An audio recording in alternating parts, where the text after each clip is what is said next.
ನಾನಿವತ್ತು ಮಾತಾಡ್ತಿರೋದು Tamil super star Vijay ಅವರ ಮೋಸ್ಟ್ ಹೈಬ್ರಿಡ್ ಸಿನಿಮಾ ಜನನಾಯಕನ್ ಟ್ರೈಲರ್ ಬಗ್ಗೆ. ಎಷ್ಟೊಂದು ಬಿಲ್ಡಪ್ ಇತ್ತು, ಆದ್ರೆ ಟ್ರೈಲರ್ ನೋಡಿ ಯಾಕಾದ್ರೂ ಈ ಮೂವಿ ಮಾಡಿದ್ರು ಇವರು ಕೊನೆ ಸಿನಿಮಾ ಅಂತ ಹೇಳ್ತಿದ್ದಾರೆ, ಯಾಕೆ ಮಾಡಿದ್ರು ಅಂತ ನನ್ಗನ್ಸ್. ಹಾಯ್ ಹಲೋ ನಮಸ್ಕಾರ, ನೀವು ನೋಡ್ತಾ ಇದ್ದೀರಾ ರಾಘವ್ ಸಿನಿ ಟಾಕ್ಸ್. ನಾನ್ ಮಾಡೋ ಕಂಟೆಂಟ್ ನಿಮ್ಗೆ ಇಷ್ಟ ಆದ್ರೆ ದಯವಿಟ್ಟು ಚಾನಲ್ ನ ಸಬ್ಸ್ಕ್ರೈಬ್ ಮಾಡ್ಕೊಂಡು ಸಪೋರ್ಟ್ ಮಾಡಿ. ಮೊದಲನೇ ವಿಷಯ ಅಂದ್ರೆ ಈ ಟ್ರೈಲರ್ ನೋಡಿದ್ರೆ ನಮ್ಗೇನು ಹೊಸದು ಅನ್ಸಲ್ಲ, ಯಾಕಂದ್ರೆ ಇದು ತೆಲುಗಿನ ಬಾಲಯ್ಯ ಬಾಬು ಅವರ ಭಗವಂತ ಕೇಸರಿ ಸಿನಿಮಾದ ಅಚ್ಚ ಪಕ್ಕ ರಿಮೇಕ್ ಅಂತ ಗೊತ್ತಾಗ್ತಿದೆ. ಇಲ್ಲಿ ಬಾಲಯ್ಯ ಏನ್ ಮಾಡಿದ್ರು, ಇಲ್ಲಿ ವಿಜಯ್ ಅದನ್ನೇ ಮಾಡಿದ್ದಾರೆ. ಕತೆ ಸ್ವಲ್ಪ ಬದಲಾಯಿಸಿರ್ಬೋದಷ್ಟೇ, ಆದ್ರೆ ಒರಿಜಿನಲ್ ಕಿಕ್ಕು ಇಲ್ಲಿ ಮಿಸ್ ಆದಂಗೆ ನನ್ಗನ್ಸ್ತಿದೆ. ಈಗ ಎಲ್ರಿಗೂ ಇರೋ ದೊಡ್ಡ ಪ್ರಶ್ನೆ ಒಂದೇ, ಇದು ವಿಜಯ್ ಅವರ ಲಾಸ್ಟ್ ಫಿಲ್ಮಾ ಅಂತ. ಹೌದು, ಅವರು ಪೂರ್ಣ ಪ್ರಮಾಣದಲ್ಲಿ ರಾಜಕೀಯಕ್ಕೆ ಎಂಟ್ರಿ ಕೊಟ್ಟಿರೋದ್ರಿಂದ ಇದು ಅವರ ಬೆಳ್ಳಿ ಪರದೆಯ ಕೊನೆಯ ಪಯಣ ಅಂತಾನೆ ಹೇಳಲಾಗ್ತಿದೆ. ಅದಕ್ಕೆ ನೋಡಿ ಟ್ರೈಲರ್ ಫುಲ್ ಅವರ ರಿಯಲ್ ಲೈಫ್ ರಾಜಕೀಯ ಕಿರಿಯರ್ ನ ಮನಸ್ಸಲ್ಲಿ ಇಟ್ಕೊಂಡು ಮಾಡಿರೋ ತರನೇ ಇದೆ. ಫ್ಯಾನ್ಸ್ ಗೆ ಮಾತ್ರ ಈ ಡೈಲಾಗ್ ಕೇಳಿ ಮೈ ಜುಮ್ ಅನ್ಸುತ್ತೆ, ಆದ್ರೆ ಸಾಮಾನ್ಯ ಪ್ರೇಕ್ಷಕರಿಗೆ ಇದು ಬರೀ ಪೊಲಿಟಿಕಲ್ ಭಾಷಣದಂಗೆ ಕೇಳಿಸುತ್ತೆ. ಇನ್ನೊಂದು ಮ್ಯಾಟರ್ ಅಂದ್ರೆ ಮ್ಯೂಸಿಕ್. ವಿಜಯ್ ಸಿನಿಮಾ ಅಂದ್ಮೇಲೆ ಏನೋ ಒಂದು ಎನರ್ಜಿ ಇರುತ್ತೆ ಅಂತ ಅನ್ಕೊಂಡಿದ್ವಿ, ಆದ್ರೆ ಇಲ್ಲಿ ಮ್ಯೂಸಿಕ್ ಓಕೆ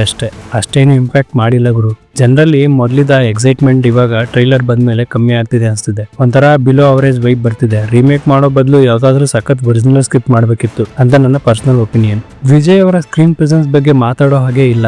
ಆ ಸಾಲ್ಟ್ ಅಂಡ್ ಪೆಪ್ಪರ್ ಲುಕ್ ಸಖತ್ತಾಗಿರುತ್ತೆ, ಆದ್ರೆ ಏನಪ್ಪಾ ಅಂದ್ರೆ ಬರೀ ಲುಕ್ ನೋಡಿ ಸಿನಿಮಾ ಗೆಲ್ಸೋಕ್ ಆಗಲ್ಲ. ಟ್ರೈಲರ್ ನಲ್ಲಿ ಅವರ ನಡಿಗೆ ಆ ಸ್ಟೈಲ್ ಎಲ್ಲ ಓಕೆ, ಆದ್ರೆ ಕಥೆಯಲ್ಲಿ ದಮ್ ಇರ್ಬೇಕಿತ್ತು. ಟ್ರೈಲರ್ ನಲ್ಲಿ ಬರೋ ಒಂದೊಂದು ಡೈಲಾಗ್ ಕೂಡ ಸಿನಿಮಾಗಿಂತ ಹೆಚ್ಚಾಗಿ ಅವರ ರಾಜಕೀಯ ಪಕ್ಷಕ್ಕೆ ಅಂದ್ರೆ ಟಿವಿಕೆಗೆ ಪ್ರಚಾರದ ತರನೇ ಕೇಳಿಸ್ತಿದೆ. ಜನರ ಸೇವೆ ಮಾಡೋ ಬರ್ತಿದೀನಿ ಅನ್ನೋ ತರಹದ ಪಂಚ್ ಡೈಲಾಗ್ಗಳು ಫ್ಯಾನ್ಸ್ಗೆ ಸೀಟಿ ಹೊಡೆಯೋಕೆ ಸರಿ, ಆದ್ರೆ ಒಂಥರ ಪೊಲಿಟಿಕಲ್ ಮೀಟಿಂಗ್ ನೋಡ್ದಂಗೆ ಆಗ್ತಿದೆ. ತೆಲುಗಿನಲ್ಲಿ ಬಾಲಯ್ಯ ಬಾಬು ಆ ಪಾತ್ರಕ್ಕೆ ಒಂದು ತೂಕ ಕೊಟ್ಟಿದ್ರು.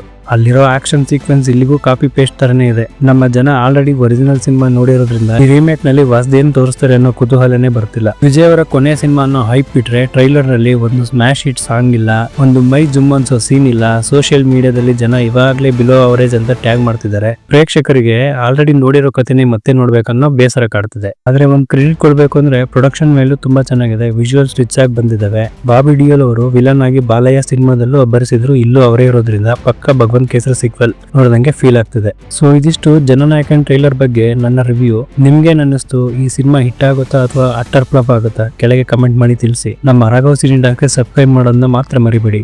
ಮತ್ತೆ ಸಿಗೋಣ, ಬಾಯ್.